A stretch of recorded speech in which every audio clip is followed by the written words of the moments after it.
A wealthy 20-year-old in Europe decided to burn his own Ferrari so he could collect insurance money and get a newer model. Oh, now, yeah, of course. This is a 20-year-old Swiss man, and he reportedly set fire to a Ferrari 458 Italia given to him by his father in a half-baked scheme to use the insurance money to upgrade to a new model. Yeah. Man, when you're a 20-year-old with a Ferrari and you're not happy, you have some serious problems. Now, this dude is doing very well for himself, especially because his parents give him everything he wants. He has 14 other cars, including a Lamborghini, $30 million worth of property, a monthly allowance between $5,000 and $10,000.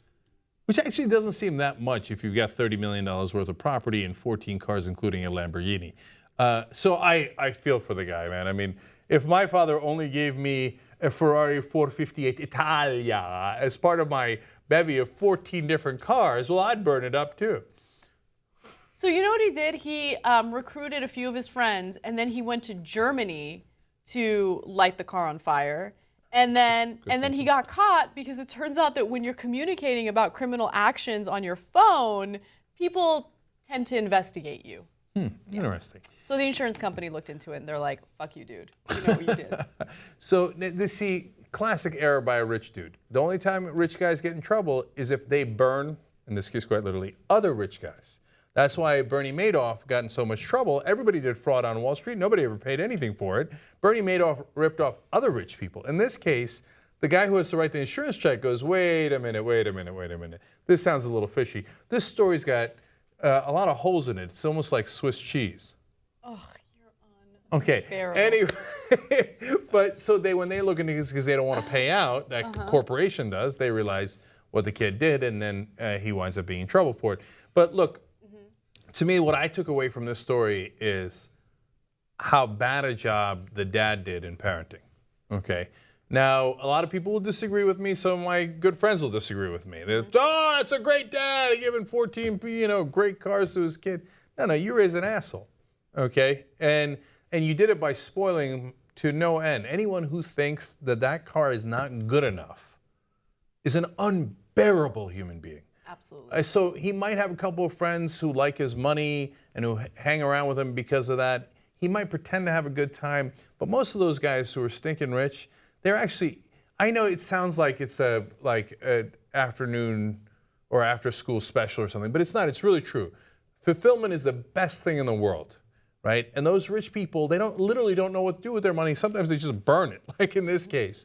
And they're not happy, they're not satisfied because they have no fulfillment. Yes. Right? They have money, and money buys you things. I mean, I'm sure a lot of us want a Ferrari 458 Italia, whatever that is. I don't, because I'd be scared to death of running into something in a parking lot.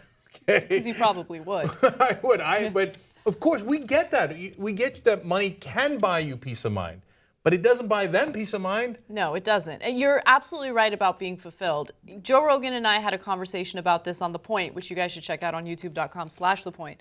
And we talked about people who are raised by wealthy families, and since everything is handed to them, they don't really have goals because they don't have that same need for survival like people like us do, right? So they're not pressured into finding a passion and then pursuing it. And honestly, not only is the journey of pursuing your passion exciting, obviously achieving things is exciting. That's the whole purpose of life, if you ask me. So if you are void of that, then what are you living for?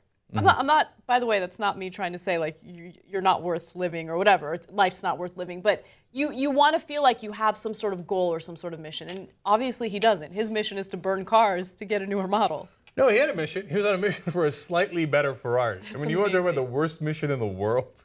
Okay, that is not going to give you any satisfaction at all.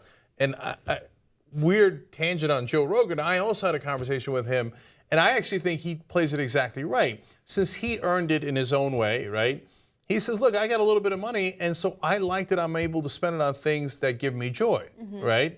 And, well, he put it in a different way.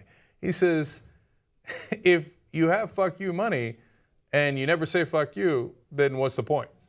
Yeah. Okay, which is a great way of putting it, right? But that's 100% different than this kid, right? That's a guy who earns money and then knows how to enjoy it, not to be miserly and like, oh, no, I'm going to protect my money etc., lives life a little bit. These guys think they're living life with their Lamborghinis and Ferraris, but they're getting no joy out of it at all. Yeah. So like that Dan Bilzerian guy, is that his name? He's really miserable. Fuck that guy.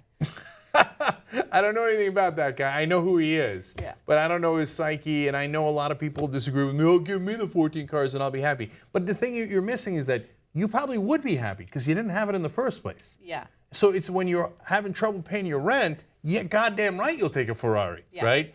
But if you never had that experience and you grew up rich like this, you're thinking I'm crazy feeling bad for them. But I'm not, man. They got nothing to live for. It's not a happy existence. It's not. They You're right. just pretend to be happy. They're not actually happy.